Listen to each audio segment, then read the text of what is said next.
శ్మశానంలో ఆయన కూర్చోతే ఉగ్రభూతాలు వచ్చి ఓళ్ల మీద పడిపోయి ప్రజల్ని సత్కార్యాలు చెయ్యనివ్వవని అక్కడ కూర్చుని తాండవం చేసి వాళ్ళని కూర్చోబెడతాడు.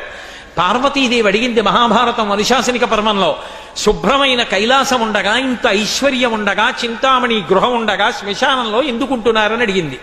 అడిగితే ఆయన చెప్పాడు, పార్వతి బతికున్న నాళ్ళు అన్ని చోట్లకి వెడతారు, ఏమీ తోచట్లేదు, శ్మశానానికి వెళ్ళొద్దామని ఎవరు రారు పార్వతి.